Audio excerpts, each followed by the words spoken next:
மக்களே, இன்னைக்கு நம்ம ஸ்ரீஷாவோட சேனல்ல என்ன பண்ண போறோம்னா, இன்னைக்கு நம்ம வெயில் ஆம்லேட் தாங்க இன்னைக்கு நம்ம பண்ண போறோம்.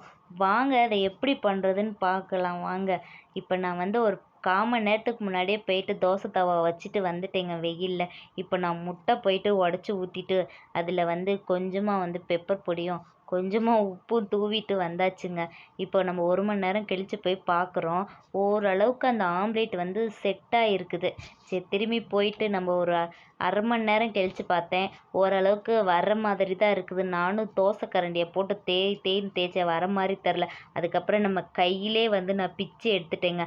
அவ்வளோதாங்க, நம்ம வெயில் ஆம்லேட் சூப்பராக ரெடி ஆயிடுச்சுங்க. இந்த ஆம்லேட்டை நம்மளால் சாப்பிட முடியாது, ஏன்னா தூசி அது இதுன்னு பட்டிருக்கனால அதை நம்மளால் சாப்பிட முடியாது. அதை நம்ம காக்காய்க்கு வச்சாச்சு, காக்காயாவது நல்லா சாப்பிடட்டும். பாருங்கள் மக்களே, எங்கள் ஊரில் எவ்வளோ வெயில்னு. வீடியோ பிடிச்சிருந்தா லைக் பண்ணுங்கள்.